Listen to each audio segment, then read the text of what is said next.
Hi everyone, I'm here with Jeff Kendrick, top producing agent out of Keller Beverly Hills. And Jeff, thanks for joining. We just want to have a quick chat about fact versus fiction in a shifting market. You know, there's so much chatter right now when we talk to our clients about what is really going on, what's going to happen. Is there some doomsday scenario, or is it just kind of a different version of business as usual? So just wanted to kind of get your feedback, what you're hearing from your clients, and what do you think is like important right now? Yeah, I mean, it depends on their situation, right? So I have a lot of clients that are builders, developers, so they have different end games, end goals, and say like an end user, right, that wants to move into a new house. You know, it depends how long people have been looking. You know, people who are relatively new to the market, I think, need education in general. But I also think that there's people who've been looking for a while. Maybe think it's the right time to buy. Maybe they think it's time to wait. But like I was saying to you before, you know, there's historically always been people who are buying and selling real estate, and always been people on the sidelines.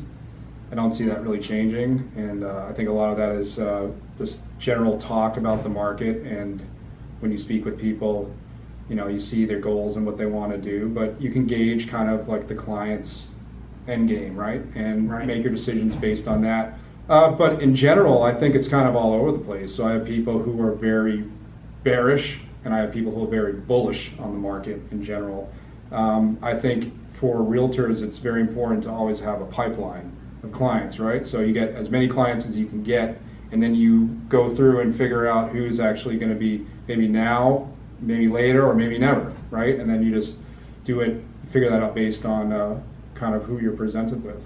That's such a great point. So when your clients are coming to you and saying, are we in a bubble, or is this market going to crash? How do you kind of handle that? What do you respond with? It depends on, again, their knowledge, right? So a lot of people like to reference 2008, and you know, that crash and that decline was completely based on subprime mortgages and some other factors that are not really relevant today, right? So it's, again, we provide value, we provide data to people. It's a data-driven business, very easy to attain and present to people, and you know, present them the data. And some people want to believe reality, and some people don't. But you know, that's just the way it is. Again, it's a per case by case scenario. So it's the fundamentals, and then it's shifting the conversation into what is your specific situation. Yeah, and I think it's also helpful for us as well, right? Because I've talked to people, and I'm very good, I would think, at judging seriousness of clients, because I've had a lot of my time wasted, and that's just part of the learning process. Right. But you know, talking to them and seeing what their goals are, I can figure out how realistic what they want is, and if it's not, then that can help me formulate, you know, again, what if it's going to be something that's now, later, or never. What about interest rates? Like, that has to come into our conversation now. So what do you say when your clients say, well, interest rates are so high now, maybe I should wait until they come down, or I don't know if I can afford this, or I don't even know how to navigate this? What do you say to that? Well, it depends on the price point, because obviously in the city we have a huge varying degree of prices. I think, you know, once you start to get to the $4 or $5 million range, maybe a little less, a lot of those people are not really influenced by the market. I think for people who are maybe on the lower entry level, which, you know, maybe say 1-2 million, you know, that's definitely a factor, right? So it's like your cost, your purchasing power per month, which you can afford, has drastically gone down. So, you know, again, there's that saying, like, you don't wait to buy real estate, you buy real estate and wait, right? So it's like, that's kind of the whole thing. You know, obviously people can purchase a bit less because the rates are higher, but there's options, whether it be like an interest-only mortgage for a couple of years, or an ARM, right? Because traditionally they're lower. That's something I talk to people about, but you know, again, it's kind of like judging how serious the people are, right? Right. Because it's totally a realistic scenario where, you know, they're wondering what they can afford and how much that's going to fluctuate by the rates going up. But I think there's also people who have in mind, like, hey, you know, I'm playing the long game. I want to buy this house, I want to hold on to it. You know, it might be a little bit of a headache now, but, you know, historically over time, this market here in LA, Beverly Hills, you know, is going to go up. So I think that, again, it's just another way to discern who's serious and maybe who's not as serious. Great points, yeah. And what about just like the chatter? You know, just people talking to each other, friends talking to friends, family talking to family. Do you think that can change the market by itself? Sure. I think, again, it all depends on the information that's provided. We provide value, or try to provide value for people. I know for me, I'm very straight to the point, and I've done a lot of research to learn a good amount of this, and always learning every day.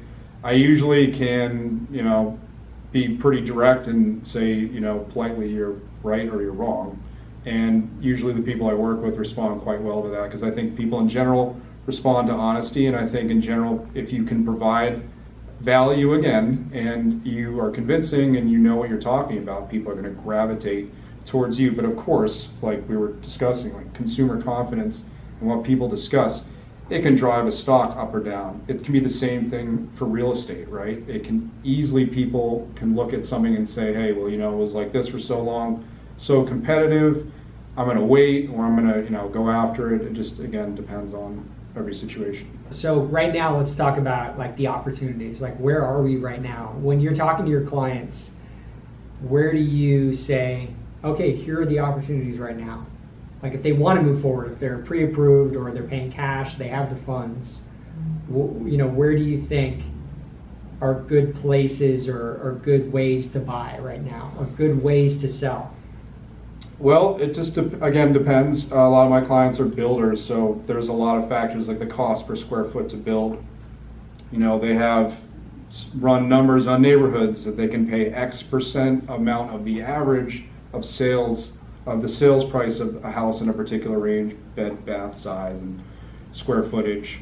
So that's, for the builders, that's something that I'm seeing. The areas, depending on where you're looking, like, I'm doing stuff on the west side, north of Sunset Boulevard, which is arguably some of the best real estate in the United States, right? So it's very, the area itself, long term, is probably going to be a great value. And, in a case of the builders too, what are they going to build? Right? So like, I have a couple people that I work with that build very unique houses, whereas like we'll go up the street, look and say, wow, every single house that's just been built is literally the same, so it's just like, there's things like that. There's all these variables that come into play for builders in that sense, which are a lot of my clients. For the end users, I have a couple folks that are cash buyers, so they're going to come in aggressively on the homes that they want. Whereas before it might have been all cash over asking, right? And that's what it's going to take to get the house. Now things have changed a bit, and perhaps the client comes in with aggressive terms, good cash offer, but it's not full asking. In some cases it is, because things are still selling for over asking. There's not really been something across the board that's changed things for good or bad. Right, we're still in a seller's market. We're still at a place of, historically low inventory. And you're seeing firsthand with your clients, with the builders. They're not able to build all these properties so easily. We're still dealing with labor shortages, cost of construction, labor supply issues, distribution issues, all that's still in play all the time. So what about on the seller side? Like, what types of conversations are you having with your sellers when they ask you, how should we price? Knowing what you know about the buyer sentiment, because we always have to put ourselves in the mindset of the end user, which is the buyer in this case, if you're working with a seller. What type of conversations are you having with them? It used to be, it didn't matter, right? It didn't matter. You could throw a dart at a board, and you would think, in a great scenario, you'd get this, and then you'd end up getting 400,000 more than that, right? In 60 offers, right? Yeah. So you get ready to do hundreds of pages of paperwork, right, over and over and over again. But now you have to be intelligent pricing. So what type of conversation are you having with your sellers?